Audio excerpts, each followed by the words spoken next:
Hello everyone, Amod here from the Target Common YouTube channel, and in this video of race episode we are going to learn to construct and hit a patch request in race episode. So previously we have already learned to hit a get request, put request, and update for put, right? So and also I have covered already what is the difference between put and patch request. So in this particular video, we are going to learn how can we hit a patch request or how can we automate a patch API in RaceAssure. Okay. So before jumping to the RaceAssure code, let's go very basic about patch that I have already covered, but just to give you basic idea about patch again, if you have not seen my previous videos, then it will be helpful for you.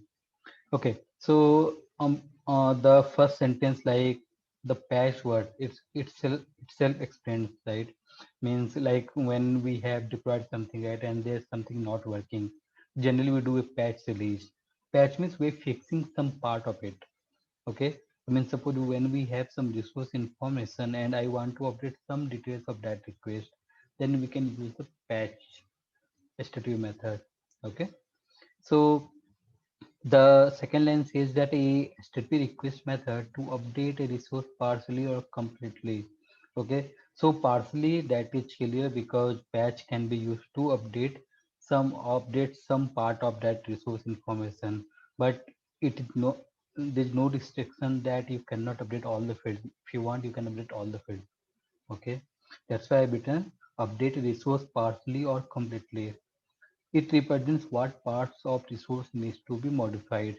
Okay, yeah, because we are giving the information. Like suppose if a resource contains first name, last name, and email ID, and if I want to just change the email ID, okay, so that information we need to pass in the request payload, and on the server it will go and just change that part because that payload contains the information what needs to be modified. Okay, can be or cannot be an idempotent. I've explained this well in my previous video, input versus patch. You must go and see there. Okay, and it's not a safe method because it modifies some data. So any HTTP method which modifies the data, that is not a safe method. Okay, so let's jump to the RSSL coding and how can we write a RSSL code for patch. So before that, I am going to use the RESTful Booker API, and here we can see the partial update booking. They provide one API called partial update booking, and we can see the std method supports patch, and in this we need to pass one ID here. In the URI, we need to pass the ID. Okay. Similarly, we have seen in the put, and we can see here we are just passing some information. Here we are passing just first name and last name we are going to update. But if you see the put one, right, here we have passed the whole payload again. Okay, but since it is a patch, we need to pass the content whatever we are going to change. Okay, not the complete payload. Okay, and here for the updating we need to pass some authorization, so that I've covered in my previous video. So that simply we need to use authorization there, and URL parameter also I've explained. That means in the URI itself you need to pass the booking ID. Okay, once you pass that, so in the request body, you can see we can pass everything. If you want to update all the fields, you can obviously use the patch. Okay, but if you're updating all the fields, then better to use put, not the patch. Okay, and once the patch is successful, we should get the 200. Okay, let's try and see how can we write the RSS code for this. Okay, so let me go to my project where I am writing all the codes, and let me create a new class, and the class name will be partial update booking. Correct, and let me have a main method.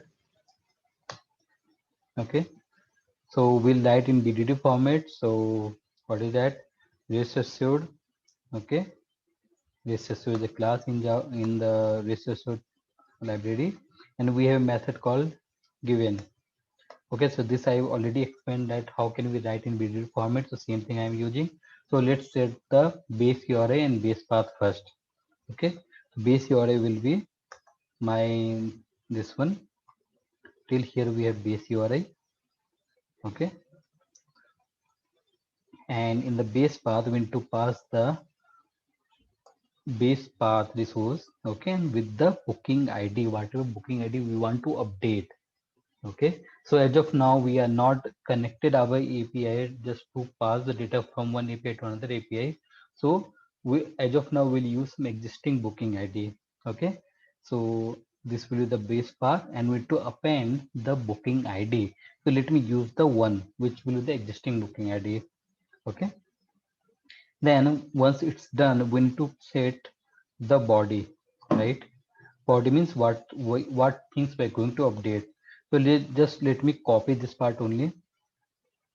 Okay, and let me put within the double quotes. Okay, since we are passing the payload in a JSON format, so we must need to say in which what is the content type or what is the type of payload. Okay, so we are going to use content type enum, content type method. Inside that we have content type enum and where we have JSON. Okay, once it's done, so you should see that we need to also pass some authorization. Okay, we have not covered the authorization in detail, but this particular API requires some authorization. Okay, so as of now this the authorization is simple, like we need to add a header. You can see because the any API or any API can have different mechanism for authorization. This particular API takes one authorization or cookie. Okay, so both are optional, means if you're using cookie, don't use authorization. If you're using authorization, don't use cookie. Okay, so as of now, we need to add one authorization header. Okay, so let me add it here. Dot header.